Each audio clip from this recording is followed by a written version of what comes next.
Hello guys, तो आपका स्वागत है मेरे चैनल रिव्यू फ्रॉम हकला में। हम आज बात करेंगे केन में जो ऑन गोइंग है, जिसका नाम है Jujutsu Kaisen the culling game part 1। इसके स्टूडियो का नाम है मप्पा और इसके डायरेक्टर हैं गोसो जोनो शोता। इसका अभी एपिसोड 8 आया है, जिसका नाम है टोक्यो कॉलोनी नंबर 1 पार्ट 2। तो देर न करते हुए हम इसकी स्टोरी पे आते हैं।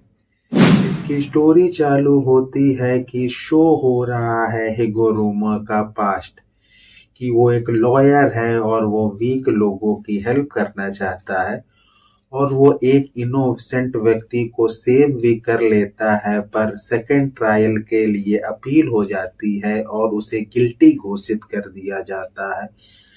जहां हिगोरोमो को एहसास होता है कि ये सब पहले से ही फिक्स था और वो वहां पे अपनी गर्ल्स टेक्निक का यूज करता है। और सीन चेंज होता है कि हमारे हीरो का पास्ट शो हुआ है कि वो अपने साथी से, जो इस वक्त उसके साथ घूम रहा है, उसकी पहली मीटिंग कैसे हो गई थी। कि कुछ लोग एक बच्चे को परेशान कर रहे थे और इटाडोरी आके उन्हें पीट देता है। और फिर शो होता है कि मेगुमी और इटाडोरी दूसरी दूसरी जगह जा रहे हैं, जहां पे इटाडोरी तो हिगोरोमो के पास पहुंच जाता है, पर जो मेगुमी है वो दूसरे के पास पहुंचता है और अपनी स्किल यूज करता है, जिससे कि सामने वाले को भी मालूम हो जाता है कि वो पावरफुल है। तो उन लोग बात करने का फैसला लेते हैं कि ये कलिंग गेम क्या है, किस तरह से काम करता है।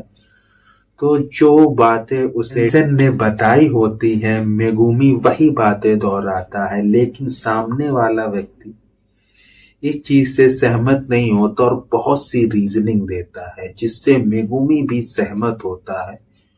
और यहाँ पे हमारा हीरो जब हिगारोमो के पास पहुंचता है तो उसे एहसास होता है वो कोई सॉर्सरर पहले का नहीं है, वो एक सॉर्सरर अभी का है।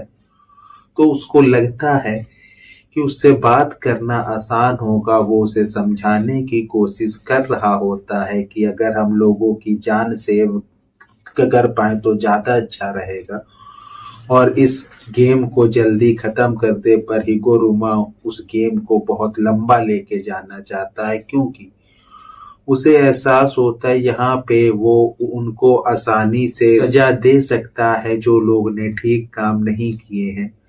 और लास्ट में इटाडोरी उससे फाइट करने के लिए रेडी होता है और हिगोरुमो अपना डोमेन एक्सपेंशन यूज करता है और एपिसोड यहीं खत्म हो जाता है। तो हम बात करते हैं इसके रिव्यू की। ये जो एपिसोड 8 आया है, इस एपिसोड में कुछ नहीं होता, ना फाइट सीन, ना कुछ भी ऐसा बेहतरीन चीज जो आपको बहुत अच्छी फील हो जाए।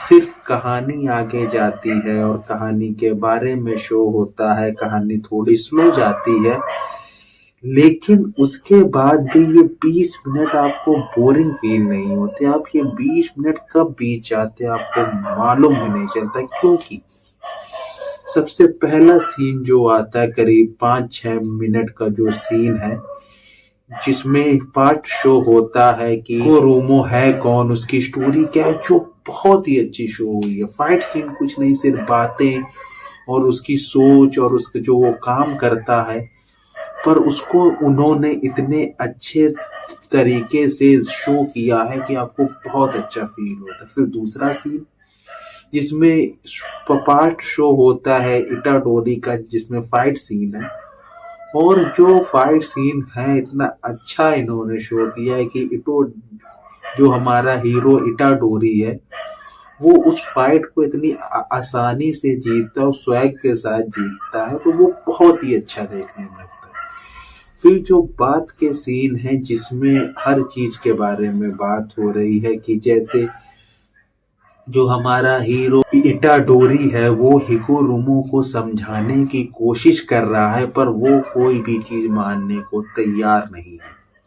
तो वो भी जो बात होती है अच्छी फील होती है, और लास्ट में जो वो अपनी स्किल यूज करता है, अपनी टेक्निक यूज करता है, डोमेन एक्सपेंशन करता है, वो भी सीन एकदम आपको फीलिंग ला देता है कि इसके डोमेन एक्सपेंशन में ऐसी क्या पावर है।